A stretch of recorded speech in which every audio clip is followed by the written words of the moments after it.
Welcome to the 5th annual Cambridge Autism Research Lecture. We've had a distinguished series of speakers over the last couple of years, which started with Judy Singer, who actually John interviewed for The Guardian. I did. And then we were followed by Jason Arday, Holden Thorpe and Daniel Tammet. And tonight we're going to be welcoming John Harris as the next lecturer in this series. So let me just say a few words about John. Many of you know that he's a journalist working for The Guardian, a political columnist. He's published this book, Maybe I'm Amazed, a story of love and connection in 10 songs. And he's going to be signing copies after the talk, I think in the tea and coffee area. But otherwise come and find him by the piano, very apt. Won't be playing the piano. So John studied PPE in Oxford and then went on to work for Melody Maker and New Musical Express. Amongst his many different talents, he's published as a journalist in The Guardian, The Independent, in the New Statesman, The Times, lots of articles in different places, including in the musical press like the Rolling Stone. He has his own podcast, which I'm a regular listener to. I recommend it to you. He edited a book based on the documentary The Beatles Get Back, which some of you will have seen. And he's the author of multiple books, one, for example, being The Dark Side of the Moon, about Pink Floyd, which is a local Cambridge band. Cambridge story. Maybe most relevant to today is that he is also a parent of a young man who is autistic, James, who is the inspiration for this book. And I'm going to let John tell you more about it. So without further ado, thank you, John. Thank you.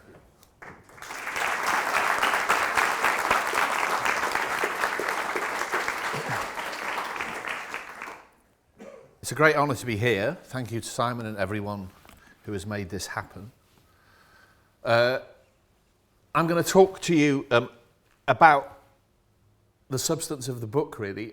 It's inspired by James, but also, largely it's a book about James. It's about the experience of being James's dad and about something very specific which defines a beautifully large part of who James is, which is music, and the way that music and musicality, musical talent, musical affinity intersect with autism, which I dare say a lot of people here will be familiar with, but like so many aspects of autism and the understanding of it, it still seems to me that we're in the foothills of an appreciation and an understanding of that intersection, which is one of the reasons I wrote the book. The other reason I wrote the book is a lot of books about being the parent of an autistic person.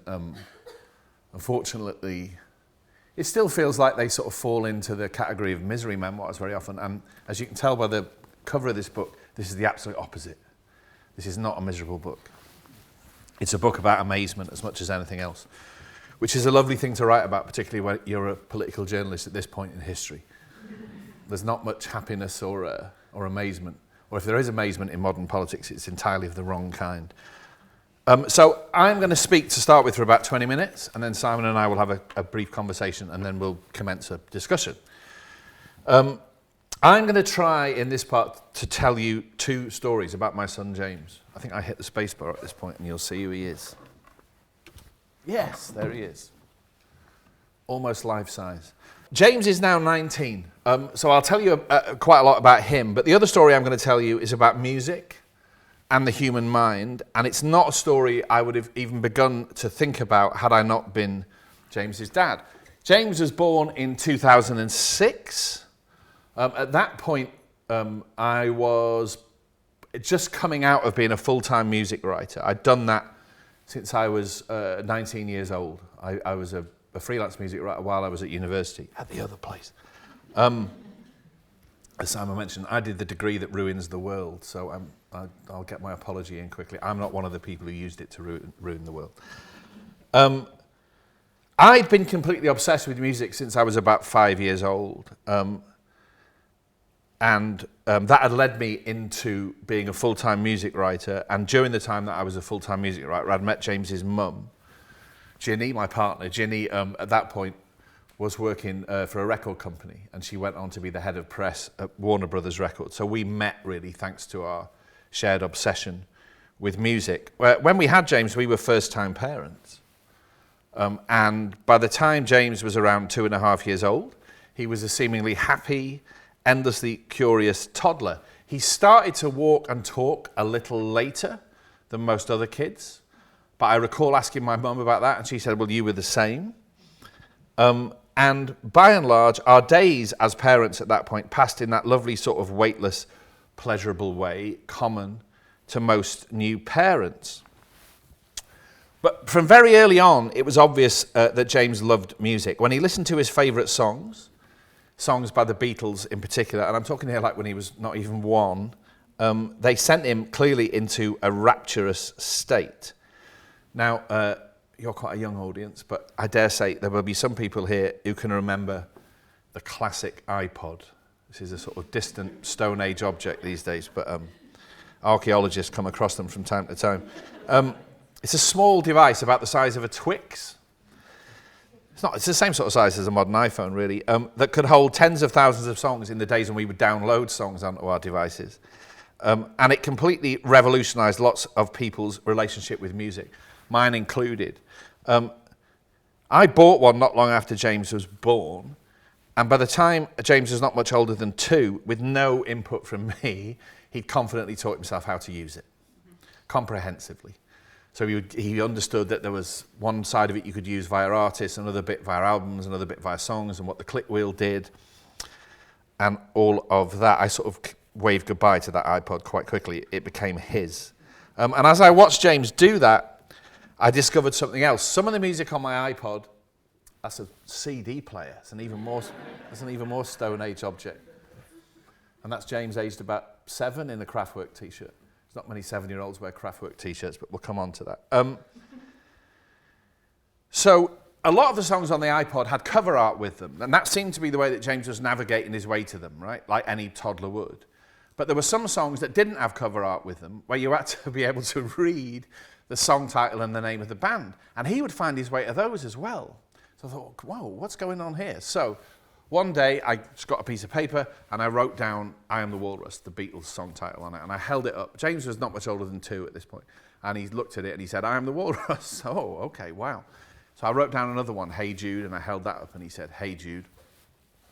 Then I got another piece of paper and I wrote the word Sainsbury's, and I held that up and he said, Sainsbury's. And I thought, oh my God, we thought it was the colour orange that he associated with Sainsbury's, and that's how he knew it was Sainsbury's. But he was clearly sight-reading words.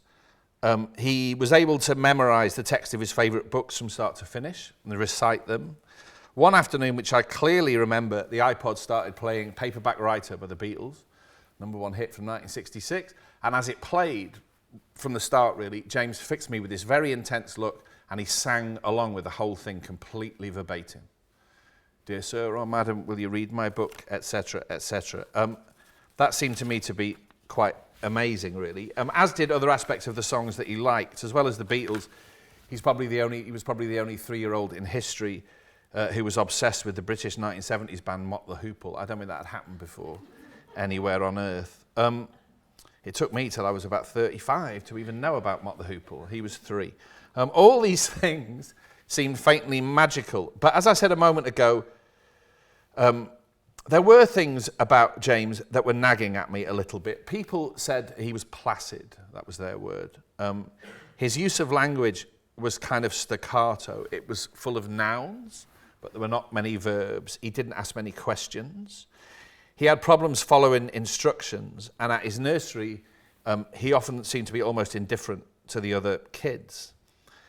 And there were times as well, this was very noticeable early on, that we thought nothing of it. I mean, that sounds strange, but it's true. When James found parts of his sensory experience almost completely overwhelming. Vacuum cleaners, police sirens, people are nodding, barking dogs. I hate dogs. Would send him into a state of terror. In some shops, James would fall to the ground and press his face into the floor, obviously trying to block everything out. When James was about 3 and he'd just been joined by his sister, we moved house. He went to a new nursery where the staff said we ought to get him checked out. That was their term. And they mentioned autism. And at that point, this is later on, this is a period of utter joy, but this is the difficult part, before James had discovered the Magical Mystery Tour bus. That's in Liverpool.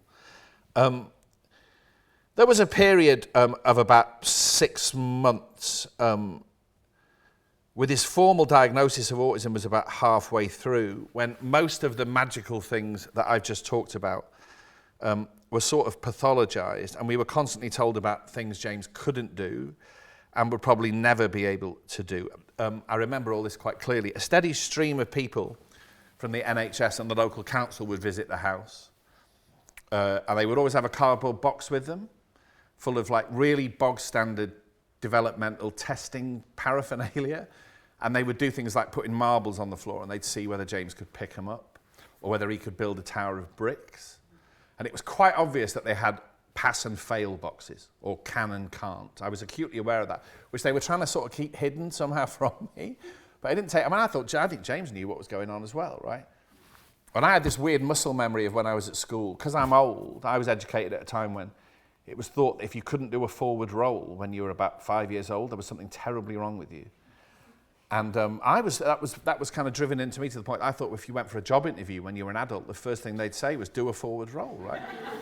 And if you couldn't do a forward roll, they said, well, you're not having the job, you know. So really, I was terrified of this. There was something of that in what was going on with James. I thought, oh, this is like those sort of antediluvian kind of developmental checks that people do. The paediatrician that we met in the NHS, who was our dedicated paediatrician, said some very clunky things. He said, come back in a few years and we'll really know what we're dealing with. I remember that. And the experts and professionals we were dealing with, and Google, which was not helpful at all, began to give us a whole lexicon of new words. So we found out that James's facility with words was called hyperlexia. We discovered that the way that he could absorb and recite TV programs and records and books and so on was echolalia. A lot of his daily rituals and obsessions, we were told, were rigid and repetitive behaviour. He flapped his hands when he was happy or excited, which we always thought was cute, but we were told that was self-stimulatory behaviour, or stimming. And what nobody told us in retrospect was what we should do, in practical terms, or anything really about what James might be good at. That was wholly lacking from those conversations. Now, I now want to move forward about 6 or 7 years. By then, we understood that James's autism was quite intense. I quite like that word, as opposed to profound or severe, or those words that quite rightly have fallen out of fashion. I don't mind the word intense. James's autism was woven through with some learning disabilities. The other thing that we were well used to by then was the fact that we had to fight our local council to get the support in mainstream school that James needed, to a point that I almost had a breakdown. That was a very unpleasant phase, really. Anyway, by the time he was about 9, the musical interest that he displayed when he was little had blossomed. He obsessively loved the Beatles, Kraftwerk, the German pioneers of electronic music, and The Clash, among other people, and Mott the Hoople. Every week I took him to keyboard lessons, where he very quickly learned not only to play the keyboard instrument, which is basically the same as playing the piano, but he learned to read music very quickly as well. I eventually found out, while I was writing the book, incidentally, which was very convenient, I found out that he had absolute pitch. I got stuck on sort of chapter 6, and I thought, I wonder if he's got absolute pitch. I keep reading about that. So I went downstairs, and there was a guitar in the kitchen just about tuned to concert pitch, and I played a note, and James said, well, that's B flat. Whoa, okay, that's good. I've got 2 more chapters I didn't know I had. Now, so that was going on as well, even though I didn't know. I thought part of the reason he was such a quick musical learner was to do with absolute pitch. About 1 in 10,000 people in the population at large have that skill. Among autistic people, it's often put at around 1 in 200. And that, I knew straight away as a matter of instinct that was another reflection of James's general sensitivity to sound. That had these downsides, like barking dogs and hoovers and so on, but it had its upsides as well. When James was in Lidl, this is only about a year ago, I discovered that the bleep in the checkout is C. And I only know that because the woman at the checkout was going, doot, doot. And I said, what is that, James? He said, it's C. A lot of leaf blowers are in E flat as well. I didn't know that. There was one big kind of watershed moment here. And obviously, I'm not talking here about genius level talent, right? I'm just talking about fascinating skills, which began to sort of change my understanding of who my son was, really, and get me light years away from all those very negative initial presentations of James and who he was. Eventually, his school, his middle school, we still have those in Somerset, for the same reason we still have horses and carts. There's a middle school in the town where we live. James went there, had a really good music department, that school, and they eventually put on a production in the form of a talent show. Not with winners or losers, it was like a production. And I played guitar with James, he played the keyboard. He played When the Saints Go Marching In, and I'm Waiting for the Man by the Velvet Underground, which is a song about scoring heroin in 1960s Harlem. James was 10. It's one of his favourite songs. I was chugging away on these Velvet Underground kind of chords, and he sang the whole thing beautifully. There was one guy in the audience who knew what the song was about, who was crying with laughter while we were doing this. And the rest of the mums were all blithely clapping along, you know. Feel sick and dirty, more dead than alive, and all these very wholesome lyrics. But I discovered at that point, I was reminded really that that's him doing the same thing on his bass, that not only did he like playing music, he really liked performing. And while all of this was going on, I'd started to think about what James's life so far and all the things that I've described to you might say more generally about music and musicians. Because I'd spent a lot of my time when I was a music writer hanging around musicians, you know. I would be in the position where I was interviewing musicians, sometimes very famous musicians, you know, once or twice a week. So I spent a lot of time in their company, and I'll come on to things that I observed that I didn't have any meaning for then, but as a consequence of being James's dad, some of those things began to make sense. Lorna Wing, who some people, a lot of you will know about. Lorna Wing was one of the two people, her and Judith Gould, who came up with the notion of the autistic spectrum, right? The idea that autism was not a categoric condition, if you want to use those words. It was much more complicated than that. She said a fascinating thing among hundreds of fascinating things. She said, nature never draws a line without smudging it. I'll come on to what I understand the meaning of that to be in sort of real world terms in a minute. She also said, I do believe you need autistic traits for real success in science and the arts, and I am fascinated by the behaviours and personalities of musicians and scientists. Now, as James grew up and I learned more and more about autism, I began to understand that among many musicians, there's what psychiatrists and psychologists call a common cognitive style. This isn't a matter of anything as sort of crass and reductive and crude as looking through music history and saying, oh, that person was autistic and that person was autistic. But it seems to me that autistic people are part of a bigger kind of neurological family, and there are a lot of musicians in it. That, incidentally, is not the same. It doesn't blur into that thing you hear people say about everyone's a bit autistic. I think that's clearly wrong. I'm not talking about that. I'm talking, this kind of strays into some academic notions or scientific notions of the broad autistic phenotype, if people have heard about that. The idea that one can have autistic traits without necessarily having everything that's required for a diagnosis. So when I began to think back to the time that I'd spent as a music writer in and around musicians, I straight away began to see things that I hadn't seen at the time. But in retrospect, it was clear as day. Some of those people had brief careers. I mean, bluntly put, they weren't very good musicians. But others that I'd met had been talented to a really virtuosic extent and been artistically and commercially successful. And a lot of the people I'm talking about had a seemingly instinctive mastery of their instrument and an ability to understand the workings of a recording studio, for example. Some of them clearly had amazing powers of musical recall. You know, they could pick up a guitar and play a song that they'd written 20 years before and hadn't played since, and it would all come flooding back. They sometimes seemed able to hear things that most other people couldn't. You hear apocryphal stories of musicians turning up at radio stations and saying, your turntable is half a revolution per minute too fast, you know, and it turns out to be true. So there were some people who clearly had those kind of skills or talents, and many of them were obsessive to the point of practicing for hours at a time. I think you kind of have to be obsessive to be a successful musician because of what it entails. None of those things that I've just mentioned are easy to do. But I was really interested looking back when I realized that running alongside those talents, there were often things that the same people clearly found difficult. They hated being interviewed. And I was the person who was sent to interview them. Brilliant. So, I mean, very often for me it wasn't enjoyable, but, sitting at a pub table with a tape recorder in between us and saying, hello, are you a heroin addict? Or tell me about your girlfriend, or is your new album any good?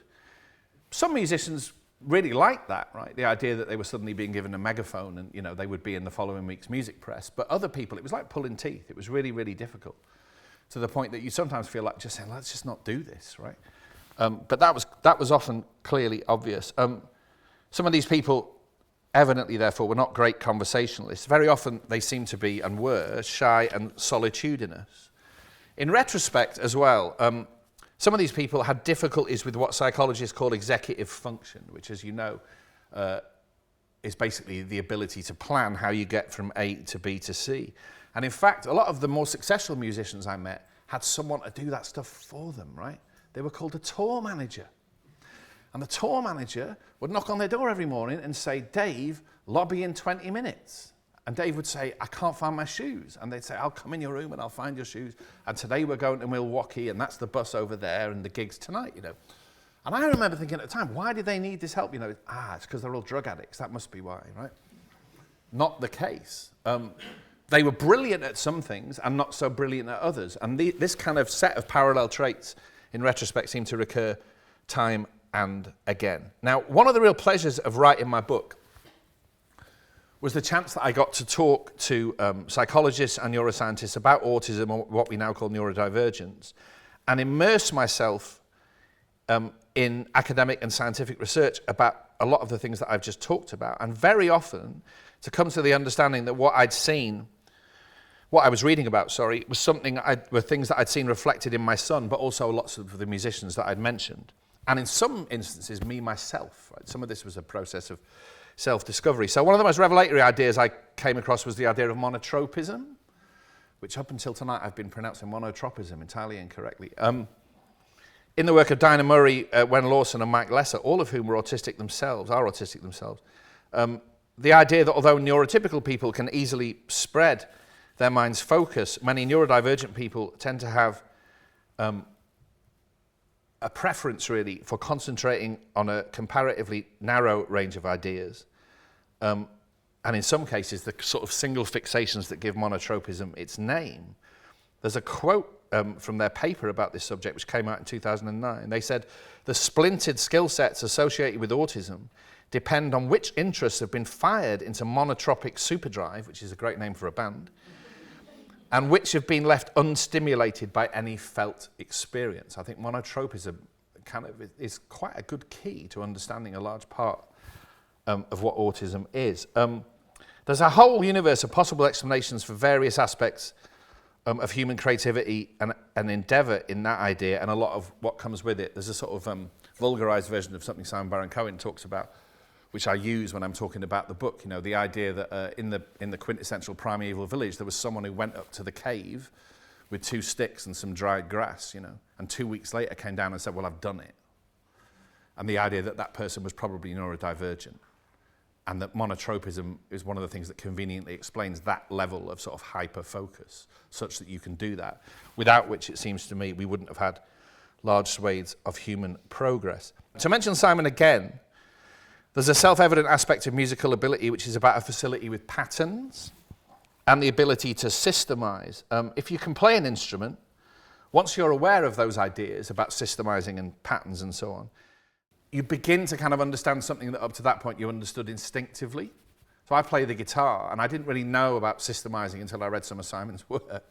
And then the fact that I would be able to take a set of chords and then instinctively understand how to play them further up the neck because they reflect the same patterns seemed to me to chime with those kind of ideas. I definitely saw pattern seeking, pattern spotting and systemizing in how quickly James learned to play the keyboards and then the bass and now the guitar. Even further back than that, which I might mention in the discussion at the end, James taught himself to spell when he was 3 using a little spelling toy, which he spelled words by trial and error, and in the process of getting them wrong would realise how to get them right and what the laws were of spelling that went across the words.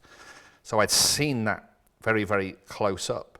At the same time, I think those ideas about pattern seeking and so on have perhaps been misunderstood in the context of autism and neurodivergence, and music in particular. I don't know whether anyone here has read a book called This Is Your Brain on Music by Daniel Levitin. Has anyone read that book? Okay. By and large, it's a very good book. But when it comes to autism, it's absolutely awful. He says that autistic people are both, and I quote, highly antisocial and not very musical.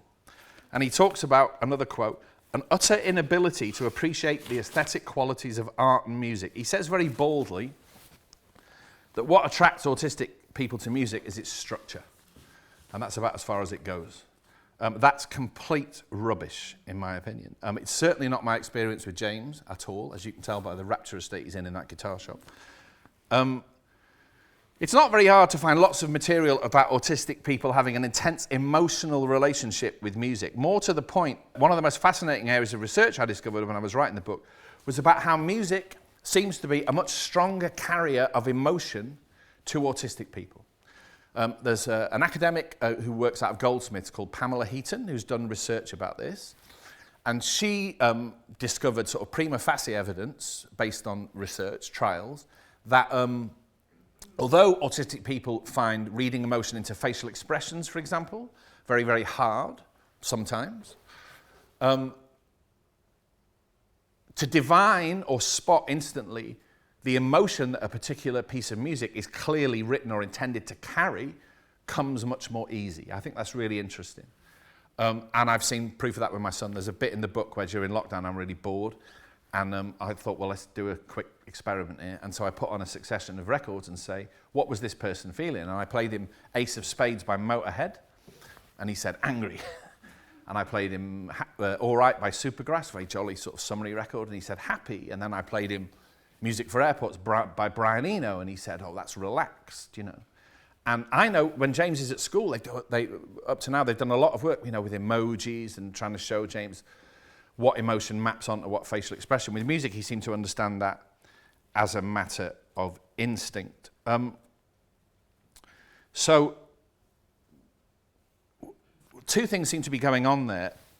One was that sense of music as a sort of brilliantly strong emotional carrier.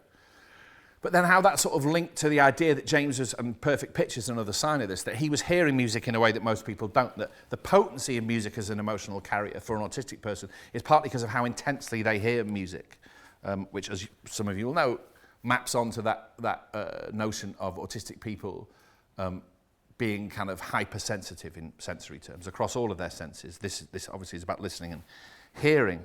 And so all of this then began to explain two things. One was James's early habit of listening to songs over and over again. You know, when James found I Am the Walrus by the Beatles, he listened to it 37 times a day, which is quite difficult to live with. Oh no, not I Am the Walrus again. I still like I Am the Walrus, but it got very, very hard. At the time, we were told that was rigid and repetitive behaviour, that it was sort of ritualistic, right? And kind of blank. There was no content to the fact that he kept listening to this song over and over again, right? Now, once I realised how intensely he heard music, which sort of borders on synesthesia. If you've got perfect pitch, can you imagine how much information is contained in music? In the same way that I can think of if someone says, what colour's a Manchester United shirt? You know, I know it's red instantly, but to have that ability to hear a piece of music and go C, D, E, G sharp is astonishing. And why then was he listening to it over and over again? Well, it's an amazing piece of music, I Am the Walrus. It has an orchestra on it. It goes through every white note on the piano, the chords that it uses. It has sound effects on it. The form of it is quite unpredictable. And I think if you hear music that intensely, that's a bit like having the Taj Mahal in your garden, right? And if you had the Taj Mahal in your garden, you'd look at it 37 times a day, at least. I think that's what was going on there. But the other thing is about music as a profound, strong carrier of emotion. And I think that might tell us all something about music and why we like it and feel connected to it as much as we do. When I was at Oxford University studying philosophy and politics and economics, mostly philosophy, they made me study Wittgenstein. And I still don't really understand any of Wittgenstein. But one of the things, and this is a sort of vulgarized version of Wittgenstein, but Wittgenstein held that, or contended that, thought without language was essentially meaningless, right? Now I think music and music as an emotional carrier disproves that. And there's an obvious example of it, what we call happy sad music. Happy sad music really is sort of deeply melancholic, and it's about the pleasure somehow of simultaneously experiencing contradictory emotional states. Okay? That's a very clunky verbal formulation. The best thing for me to do to explain that to you would be to play Just Like Heaven by The Cure, or The Long and Winding Road by The Beatles, or Reach Out, I'll Be There by The Four Tops, and you would know straight away, right? That's an example of something which might go into the realms of evolutionary psychology, which is how potently, I think almost uniquely among art forms, music can carry emotional information and stir emotional responses. And my son lives that out every day in his obsession with music. I want to end by just briefly talking about a handful of musicians. Now, just to make it clear, I'm not trying to suggest that my 18-year-old son, who now plays Smith songs on any available piano and is slowly and doggedly teaching himself to learn the guitar, is an undiscovered virtuoso. As I said a moment ago, I'm not talking about genius-level skills here, but I am talking about a cast of mind that I see in him and I keep reading about in other people, and it can have ordinary and sometimes extraordinary manifestations. So in the course of researching the book, I was reminded that Mozart, whose talents we all know about, apparently couldn't stand unexpected loud sounds and was reckless in practical matters, that's one of his biographer's terms, to the point that even when he was an adult, his parents wouldn't allow him to travel alone. Brian Wilson, who passed away recently, of the Beach Boys, I interviewed Brian Wilson once on the phone. It was impossible, just because he had very staccato answers to everything. I would say, what was it like working with Paul McCartney? And he would say, it was great. I like Paul. That was it. I was thinking, I've got 3,000 words here, Brian. Come on. I've since discovered that Brian Wilson had absolute pitch from an early age. He could hum the entire Marine Corps hymn when he was 11 months old. And he was the person who went to the radio station and said that turntable's a quarter of a revolution too fast. And he was right. John Coltrane, the virtuosic jazz saxophone player, an astounding talent, John Coltrane, and someone whose talent was sort of synonymous with a level of obsession that most mere mortals don't get near. John Coltrane could practice the saxophone for 16 hours a day. He sometimes fell asleep with the reed of his saxophone in his mouth.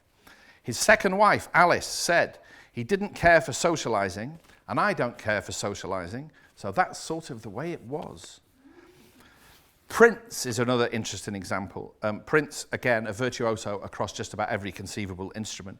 When Prince was asked to contribute to We Are the World, the American song recorded for famine relief in Ethiopia, he thought very hard about doing it and wanted to do it, but according to accounts of that time, he said he couldn't come to the recording session because, to quote one of his closest friends, there were too many people in the room and he would feel uncomfortable. Now, I think I now understand who those people were and why the demands of the music industry really didn't suit them. More than ever, I definitely understand who my son is and the kind of mind that he has. And I realize something else, that what we now call neurodiversity, which is the plain fact that human minds work in complex ways, outside very often any kind of norm, there wouldn't be nearly as much brilliant music for me and for James to listen to. And thank you for listening to me.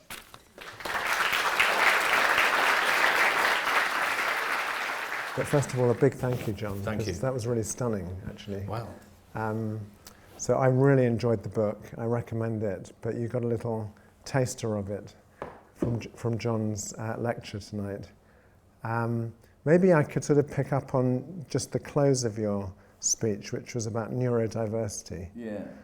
Can you just riff a little bit on, you know, what's your take on neurodiversity? What's the relevance? It's a misused word now, and I think we have to accept its misuse. It's one of those. So people now say, I am neurodiverse, or my friend or child or whatever is neurodiverse, which doesn't make any sense. They might be neurodivergent. That's a more coherent, logical description.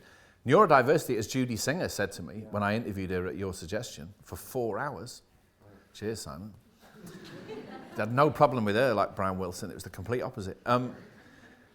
She said it's a description of the whole human race. I mean, she invented the word, and self-evidently, I mean, in terms of etymology, that must be what it is, right? So it describes, the same way as any kind of diversity does, the entirety of humanity at any given point, and the fact that our brains work in all sorts of different ways. And there seem to be clusters of traits that we call autism or ADHD or whatever it is, And equally, there are other clusters of traits which denote what we call neurotypicality, I suppose. But as against all the assumptions that were built into, say, the education system when I was at school, the idea that everyone either is or can be forced into thinking and experiencing the world and processing everything in the same way, neurodiversity renders that idea redundant, quite rightly so, which is, I think that's a huge advance in human understanding that also has a profoundly political aspect. And now we're seeing people who want to put neurodiversity back in its box, incidentally. They're the same politicians who want to put diversity of all kinds back in its box. And in terms of its relevance for James and for people like James, because clearly, you've said a few times he's not a genius, but actually he's very advanced. From a very young age, he could do all sorts of things that most probably non-autistic kids couldn't do. And the question is, how can he use that? If this was a truly sort of welcoming world for people who are neurodivergent, there should be a place for James. So can you talk a little bit about his future and how... You'll set me off now. Okay. I mean, emotionally speaking. In James's case, like a lot of people who are autistic, as I said while I was speaking, his autism is woven through with some learning disabilities. And I was thinking on the way here about whether you could sort of logically, I don't know what the word is, psychologically, philosophically, disentangle the learning disability bits from the autism bits, and you can't. They're completely interwoven. And I worry a bit in the modern context that they're the autistic people who we're in danger of forgetting about. Because if you say, how do you want to make the world more accepting and understanding practical terms of neurodiversity, people start talking about the neurodiverse workplace, for example, right? And I think that's really worthwhile and it's a good thing. I'm not objecting to that. But we have to go a bit beyond that, into these questions about what some people call learning disability. I have no issue with learning disability. It's not a bad term, right? And in James's case, that's quite hard, right? Because he's so consumed at any given point, very often, not all the time, but very often, with what he's doing and what he's interested in, that to try and persuade him to, can you not do that for a minute and do this? Which is what work or education or any of those things, they kind of have to involve that But somehow. supposing he joined... It's difficult to conceive of. Supposing he joined a band, would he be able to play with other people? Yeah, he's open to that. Right.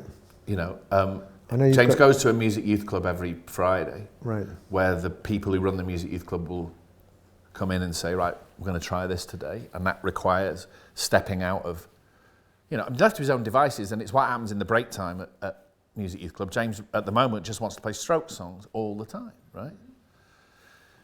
Thankfully, though, if you say just, manage your way out, and he has to get to the end of Last Night, or The End Has No End, or 1251, these stroke songs, right? But then someone can say, shall we do this? And he'll do it. And that shows that he can be as collaborative in the right moment as anyone else. But if you imagine one kind of social gathering, which might be half a dozen people sitting around having a conversation, that might be challenging for him. Yeah. Whereas if it was half a dozen people playing the same piece of music, suddenly he'd be able to slot in. Completely. I watch that happen every Friday. So, and because of Perfect Pitch as well, it doesn't need explaining. Yeah. So when Charlie, the guy in front of the youth club, comes in and says, right, we're going to try this week, James can hear it's D and E minor and G and so on, and so he does it. And as I've said to you in the past, I think, from my own experience of playing music with James, because I play the guitar, I mean, the fact he plays the bass was a bit cynical on my part, because his sister's a drummer, and there was a vacancy, so I bought him a bass, I said, play that. But the Harris family band. Yeah, that's what we did in lockdown. Right. We're pretty good. Yeah. But it isn't like conversation, it is conversation. It's an interchange, right? It involves response, and I do something, and then he comes back at me with something. And then also I kind of understand what emotional place he's in by how he plays, which is what language does, right? And so that's what happened. And I mentioned to you that there are some people here involved in music therapy for autistic kids, precisely for the reasons you're describing, that it is a conversation but without words. Yeah. Can you talk a little bit about the potential of that approach? I've seen it happen. So when James came to the end of middle school, which is when GCSEs come into view, and that was kind of a difficult thing for him, to the point that we knew it wasn't right. Was a specialist autism school sort of 10 miles from where we live, and so James started there, and they have have a resident music therapist, and I watched him do it, because they'd invite parents to watch the music therapy sessions from time to time, and he would do that conversational thing. I mean, sometimes with autistic people who were non-speaking, right? And he'd have a bodger on an Irish drum, and he'd play a little drum figure on it, and then he'd hand it to one of the kids in the class, and then they would play very often a figure that was a bit like it but was slightly different, and then hand it back to them, and he'd play something else. And like Freddie Mercury at Live Aid, if you've ever seen that, you know, Dio, and then the audience does it, but it would sort of develop somehow into, you know, it would take on a new form as it was played.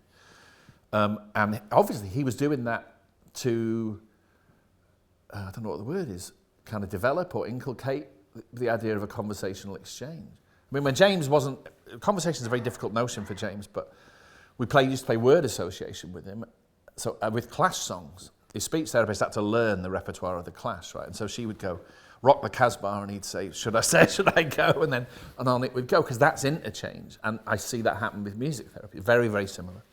The other thing I'm interested in with music therapy, which I've spoken to music therapists about, goes back to this question of music as an emotional carrier and as a means of understanding emotion within oneself as well as other people. James has a condition called alexithymia, which people may know about, which is the inability or difficulty describing one's own emotional state. Now, I clearly sensed when I was playing him those songs that was a good way of sort of enhancing his understanding of those things. And that's another thing music therapists do. Before we open it up to the audience, you mentioned monotropism or monotropism. Tell us a bit more about what that involves and how, you know. I'm only an amateur. I just read an academic paper on it. But I think just before you started talking, you were talking about the flow, and I'm quite interested. Flow states are the flow state, with monotropic people. Because monotropism, if you just take the word literally, sounds like, you know, you channel all your interest into one topic. Yeah. Which is sort of just redescribing the fact, something we've known all along about autism, which is that they have these strong, narrow interests. Yeah. But I think there's something more to it, isn't there? There's more content to it than that. So it's not only about the sort of selection or concentration on one or a few things, it's about how that interest kind of plays out inwardly, and the level of being consumed in any given moment by what you're interested in, right? Yeah. So, and I completely see that in my son, and I see it in myself. I mean, one thing I didn't talk about that much, but when Francesca Happe, when I met her, the eminent autism expert based in London, told me about what she calls the fractionated triad, which is the idea that the traits that make up autism in combination, in various other permutations and sometimes in isolation, are very often present in autistic people's family trees, right? My dad's a nuclear engineer and a complete obsessive, right? You know, in nothing by halves. I suddenly returned from university and he knew everything about the Tour de France. It's like, whoa, Dad, what has happened here? All he wanted to talk to me about was the Tour de France. I don't know anything about the Tour de France. Why are you talking to me about that? That's who he is, right? Now, and I have that, some of that. I couldn't have been a music journalist, I don't think, without that kind of monotropic sensibility. And it's very handy for journalism. I cannot begin to tell you, you know. I mean, unfortunately, I have to be obsessed with Nigel Farage these days, which is quite hard. But you know, those things having to be all-consuming and to occupy the entirety of your thinking at any given time, having a monotropic disposition is very handy. But it's not just about the selection of it, it's about how your mind works when you're in the midst of the fixation. But I think the way you're describing it, it's a very positive thing. And you could probably decompose monotropism down to fantastic attention to detail. Yeah. So that even if James is just listening to a small number of notes, he's probably hearing a lot more information. Amazing, yeah. Even in that, you know, even in a single note. Yeah, yeah. There are harmonics in notes. Yeah. So that, and again, I mean, there's so much to say about this. Clearly, within the human mind and the human ear and so on, there are various different levels of how we hear music, in the same way as it's taken as read that all of us, in various different ways, perhaps see things in different ways. I mean, to take an obviously crude example, some people are colourblind. Other people seem to have a very, very vivid sense of colour and so on. Synesthesia is another fascinating aspect of all that. So I think that's definitely true. Yeah. I think hears music in a way most people don't. Yeah.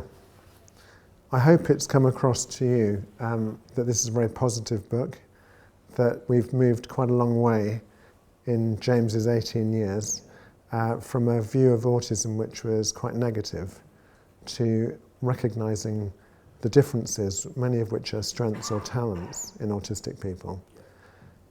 Let's open it up because we've got time before coffee. My name is Robert Dudash and I'm a psychiatrist. I wanted to thank you for your lecture, and I understand it must have been a mixture of emotions when you were writing the book. But would you be able to tell us a little bit about how James found it? Yeah, what, the writing of the book, the very idea of it? Well, I don't know if he's read the book, but... yeah, he has read quite a lot of it. So some of that goes into what I said earlier about learning disabilities. So conceptually, you know, the idea, I'm writing a book about you, and it's coming out in about a year's time, and it's going to do this, this, and this. That's quite a lot to kind of take in.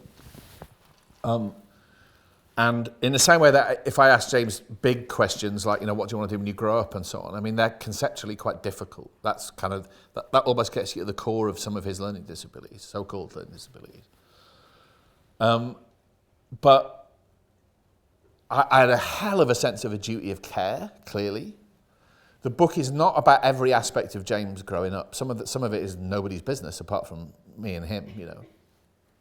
But also, as I was writing it, there would be times when he'd come up to where I was working and he'd have a look at the printout and he'd read it out. And that still happens. I mean, he still habitually picks up the book and reads bits of it, and then he'll sort of check bits of it with me against his own experience. So it's a kind of banal example, but there's a passage in it about Ian Hunter from Mott the Hoople, who we met. He came to play in our town and we took James to the sound check, which, as you imagine, was sort of mind-blowing, really, for all of us.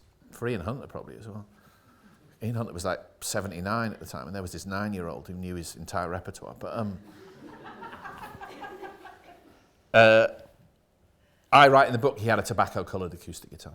And James was reading the book and he went, and there's a picture of Ian Hunter that he called up on Google, and he went, that's his tobacco-coloured guitar, isn't it?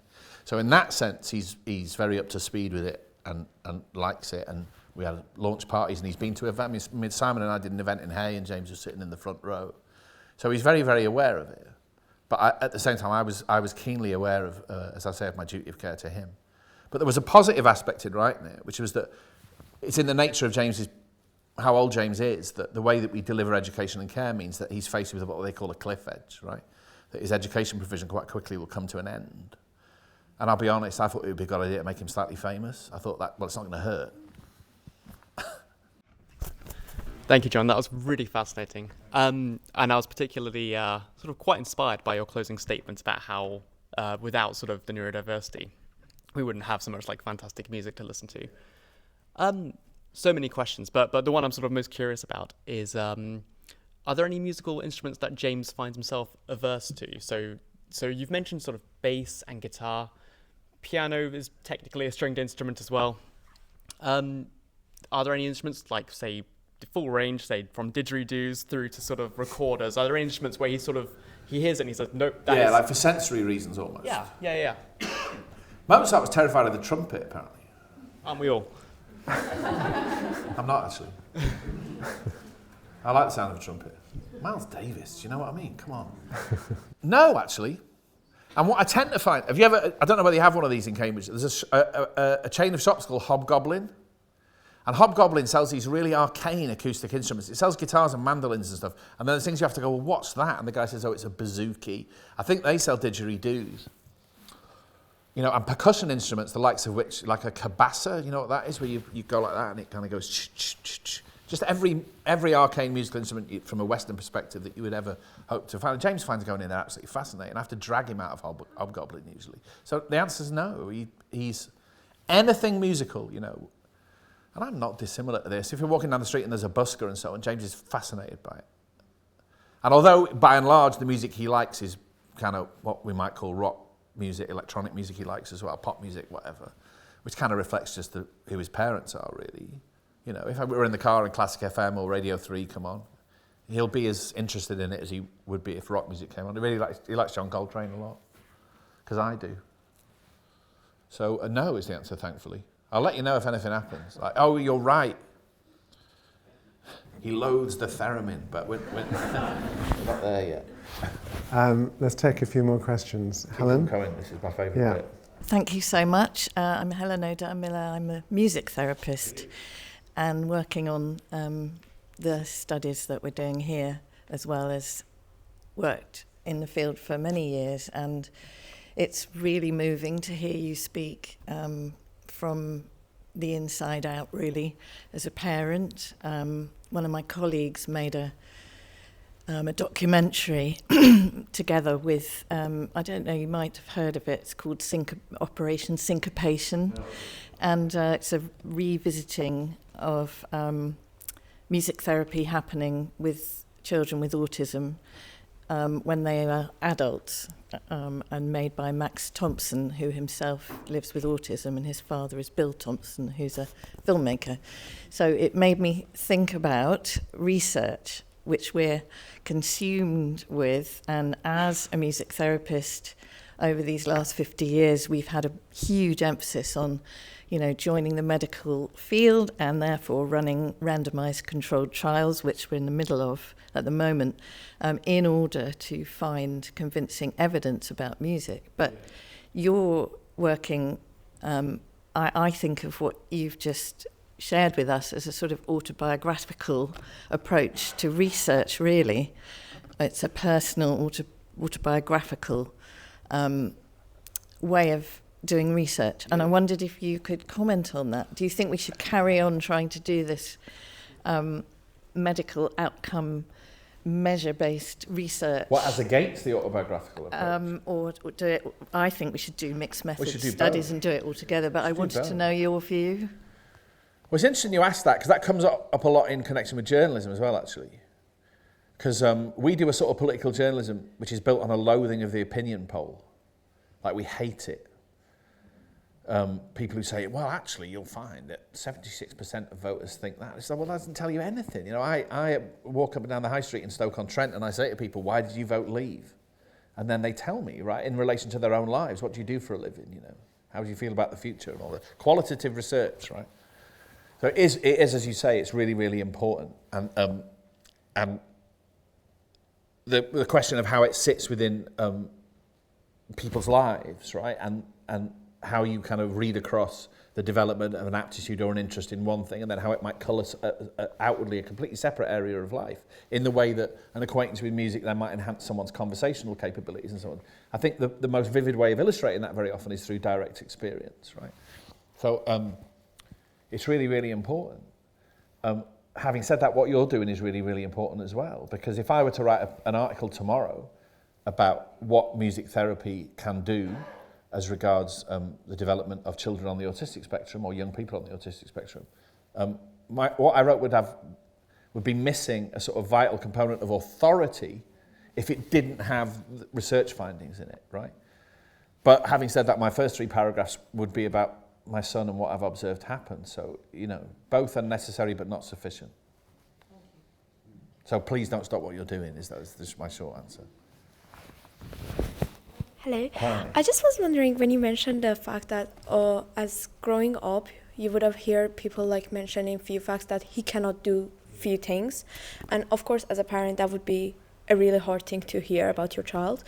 I was just wondering, like, how did you deal with that and came to the conclusion that this is, like, James' situation is not something that stop him, as it's not a burden in his life, and you saw him as a skill and actually a way to success in his life, even having a future in, like, even if you, as you said, you don't know, but if he has a future in music, I would say he would be pretty successful. So how would you change your mindset from having, oh, this is a disorder and like holding him back, to seeing, oh, actually this is actually like helpful, it's like not the bad thing, I would say. Well, so by living really is the answer. The way that the human mind responds to rupture is a good word, right? So The sense that you thought your reality was one thing, and then you're presented with the fact or the idea that your reality has suddenly become quite another. I mean, that's what rupture is in life, right? It was like that. And that was, in some large part, not wholly, but substantially because of how it was presented to us, for all the reasons that I said. And also no information, you know. I mean, my stock line is we didn't get, I mean, I'm still really angry about this. We didn't get so much as a pamphlet, right? Nothing. And that then sends you to Google, which is the worst place you ever want to be, right? I've got a headache. No, you haven't. You've got a brain tumour. I mean, do you know what I mean? That thing. And so it was very difficult for a while, but you live it, right? And the point is about human beings of whatever kind, psychologically speaking, most human beings, all human beings, are quite magical people if they're looked at from the right perspective, right? And that's kind of what happened. And so we ended up somewhere else. But it's a bit more complicated than that, in the sense that, as I said, I can't really extract the learning disabilities from the autism, but there are things that James finds really difficult. James can't cross the road unaided, right? And yet he can play every Beatles song backwards. I mean, you know, that's just two sides of who he is. And in that sense, I suppose, it's not misplaced to think of James in some respects as being disabled, and that some of that might transcend what they call the social model of disability. So in other words, you can alter society infinitely to try and make it easier for people who find it difficult for sensory reasons, apart from else, to cross the road. But in the end, they're probably always going to have problems crossing the road, right? But I came out of that, or me and his mum and the people who know James and so on, came out of that kind of period of what's the word? Ruminating on all that negativity. You know, when you get that put into you by a paediatrician or whatever, you think about it all the time, you know, because you're told, well, hey, you're going to have real problems, and he's 15, 16, you're going to really worry about what's going to become of him and all that. But life and living, for some reason, we were maybe fortunate enough that we had the sort of minds that do this. That just stopped. The way I arrived at a different way of thinking was, well, what do we do? And once I thought, well, what do we do? Not, oh, why us, or whatever, you know. Then it just becomes completely different. And besides which, I had this 3-year-old who would potter into the room when I was phoning the council about getting autism provision, and he'd totter in his Kraftwerk t-shirt and say, I want to listen to Ian Hunter again 9 times. Well, you know, then magic returns instantly. Music's good at that. Yeah. We've got time for 1 or 2 more questions. Thank you for that last question, by the way. Really good question. Yeah. Hello, thank you so much for being here, and thank you for writing this magical book. I was going to ask you 2 questions. The first is, when you were going through the process of discovering that your son's autistic, did you relive your own childhood in discovering the things that he loves doing and sort of meet him? Yeah, the book's about meeting him. Yeah. Really. And that's interesting you say that, because I when I was talking to the publisher or publishers, that was one of the lines that I used. I'll come on to why in a minute. But yeah, so I mean, the book explains this, but because there is a sort of scattering of stuff about me in it, not loads, because it's not a book about me. But when I was 5, my mum, I think, had started to go back to work because she was a teacher, and one of her friends looked after me, and she put on Sgt. Pepper, the Beatles album. And people might know it comes with a set of cardboard cutouts for kids, really. And you can cut out a little cardboard moustache and put it on your face, and there's a little badge and stuff. Thankfully, that record was pressed in millions and millions of copies, so you can cut them up without, it's not a rare object, you know. Like, oh my God, that was my inheritance. It's not like that. So I did that, and one of my first memories, and certainly my first memories of music, is of Within You, Without You, which is George Harrison's track, the Indian track at the start of side 2 in Old Money, and how absolutely amazed I was by it. You know, everything kind of fused together somehow. This vivid colours on the record sleeve. The back of it is a very deep shade of red. I remember that. And I was off then. I was obsessed with the Beatles. I was quite a weird kid, but I would go down the local library and borrow Beatles albums. You could do that, younger people in those days. 25p, you could borrow an album and tape it. So that's what I did. And I was a Beatles obsessive, and I still am, right? So can you imagine? Partly, you know, because I've got Beatles records on the iPod, but he then turns it into his own thing, you know, and starts really fixating on his own songs. I mean, I like I'm the Walrus, but not as much as James does, right? And so I instantly recognised that side of myself. And I mean, I've got a child, before I'm even awake, he'll come in the room in the morning and say, what year did Bob Dylan release Blonde on Blonde? And I'm like, oh my God, what? And I have to go, 1966, where was it recorded? I mean, he knows this. And I say, Nashville, bloody hell, leave me alone. Right, and that's what happens. Now, I was a music journalist, right? I was surrounded by people who, for fun, would say, what year did Bob Dylan release Blonde on Blonde? In the pub. So, what goes around comes around. And of course, all of these kind of appetites and inclinations in myself are part of the genetic material I handed on to James. And the same applies to his mum. You don't become a record company press officer who is besotted with Neil Young, unless you've got fair dues. He's worth being besotted by. But unless you've got some of the same stuff. And my partner's dad, who she never knew, was a jazz musician. So no one whose dad was a jazz musician ever knew their dad. That's comes with being a jazz musician. Okay, hello, hi. My name is Didem Sorensoy. I'm coming from Cardiff Sixth Form College in Cambridge with my group of students, psychology students in year 2 now. So we're studying autism, so this was very special. Wow. Yes. What, as part of an A-level? Yeah, so a part of the A-level curriculum is on. And what A-level has got autism in psychology, presumably? Okay. Yeah, I picked it out of the 5 options. So my question was, James is clearly very good at communicating. And no, he's not. Oh, okay. So I thought you had some communication with him when he was able to, you know, say, oh, what was the year that... Yeah, a bit. So, I'll elaborate on that. Okay. I wanted to ask, you know, when he was much younger, were there any tools, anything that you used to help him develop his communication skills? Yeah. Okay. Because we're studying PECS, the picture exchange they use communication. PECS at James's school. Okay. Didn't know how you feel about that. When we found out James was autistic, he couldn't imitate, right? Or point.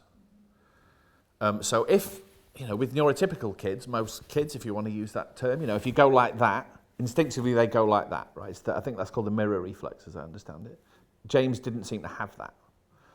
And we were acutely aware of the fact if he didn't have that, it'd be very hard to learn, because learning is about, in the first instance, is about imitation. I mean, that's how we learn, right? And similarly, these are all quite kind of mundane things with some autistic people, but he couldn't point, because the idea of the shared gaze is quite difficult for autistic people, similarly. So we did a program, not 2 chairs in a room and a table and all that, but somewhat based on ABA principles. It was about positive reinforcement. That's all it was. It was all environmental and play-based. And it taught him how to imitate. There's a moment in the book where one of the people who was working with him came through and said, come on, watch this, right? And she went like that, and he went like that, and then she touched her knees, and he did it. And we were off then. He could begin to learn, right? So that's some of what happened. And I think one of his schools used PECS. And there were other sort of non-language or non-speaking things that were definitely enhanced James's ability to communicate.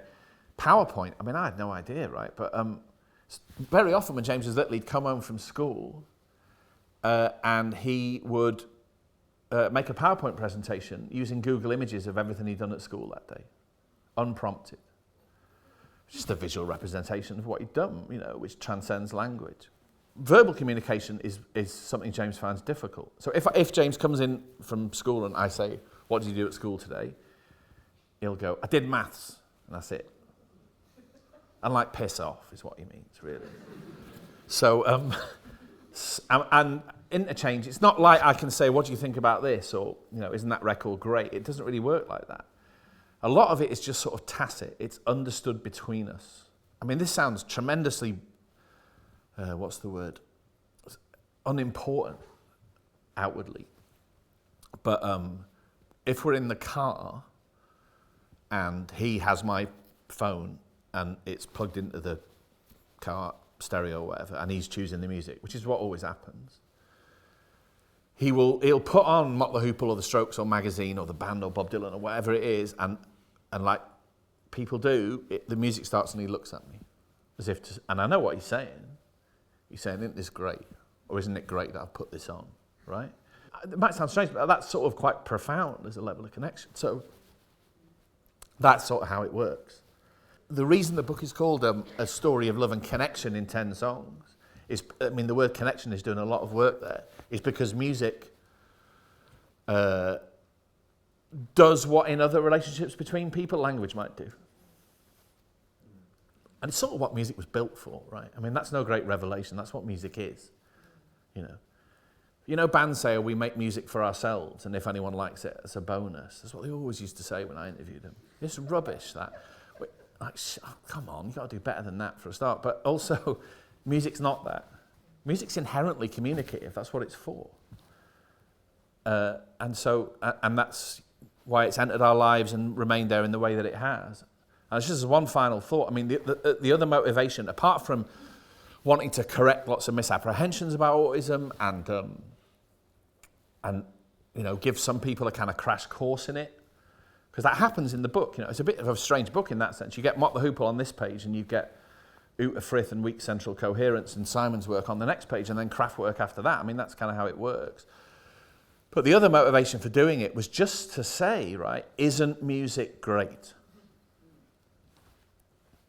Because when you're a music journalist, you don't do that. You know, you have to sit there stroking your chin, going, well, the new Radiohead record's quite good, apart from track 4, which is singularly rather a letdown. And I mean, come on, do you know what I mean? It makes you jump up and down. That's the point, right? And it conveys your emotional state and very complicated ideas, and it roots you in the world and gives you an understanding when you're a child of what other grown-ups besides your parents and teachers are like. That's one of the main things I got from music when I was little. It's completely that. You know, I hoped everyone was like the Beatles. I was sadly disappointed, but all of those things. So that was the other motivation for writing it, and it's really, really true, and more true for me and my son and my family than most people. So unfortunately, we need to bring this to a close because you can hear it could really run and run. But I want to say a very warm thank you, John. Thank you for having for me. a wonderful talk and conversation. Thank you.